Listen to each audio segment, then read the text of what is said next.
Christians, there is a truth that we cannot deny. And it's a truth that I think each one of us have to wrestle with.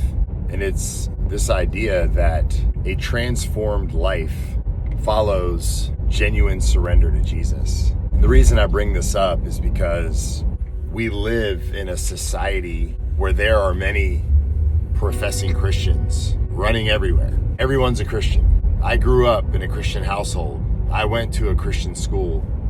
My parents have been Christians their whole life. I went to church every Sunday. But yet when you look at the fruit, there's no transformation.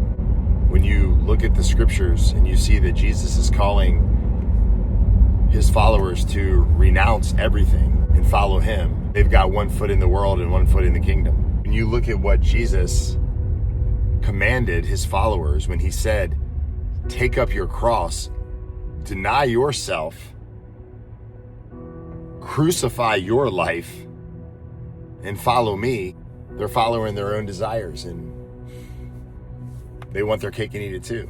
And I know this is a truth that is very uncomfortable to talk about. You may ask why. Well, I would say that the natural desire of any man is to have their cake and eat it too. We want Jesus and all the blessings that he offers, but we don't want to commit, because commitment involves us giving up our own desires, giving up our fleshly pursuits. We want Jesus without sacrifice. We want Jesus without commitment. We want Jesus and still be the Lord of our life. And Jesus is saying that's not possible.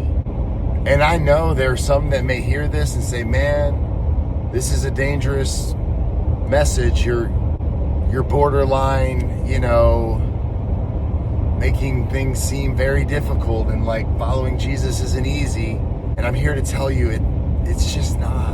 When you read the scriptures, there's no way you can walk away with an idea that following Jesus is easy. It's anything but easy.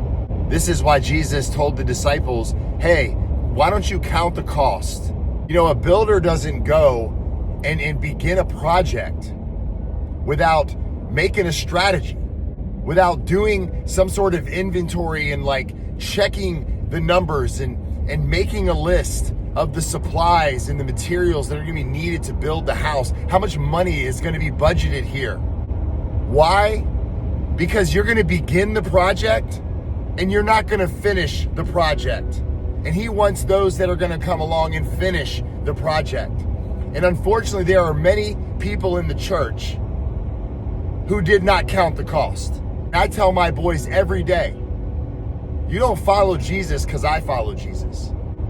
You're not a Christian because I'm a Christian. You have to figure it out for yourself. I'm only here to present you with the gospel and present you with the teachings and present you with the expectations that Christ has for you. You're going to walk out of my house and be told that accepting Jesus into your heart is as easy as 1, 2, 3, because it is not.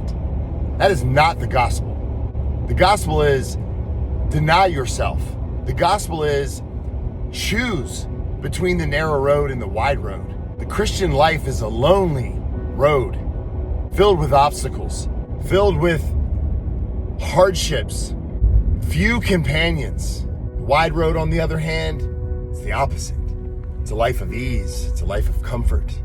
There's a lot of people on that road, a lot of friends, but that road is taking you to hell. Unfortunately, there are so many who don't understand this concept that transformation follows genuine regeneration.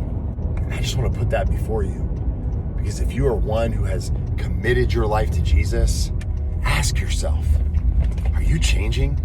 Have you changed? I'm not asking for perfection. The Lord is not telling you to be perfect, but are you being sanctified? Are you being matured in Christ? Just some things to think about this morning as we challenge ourselves in our walks with the Lord.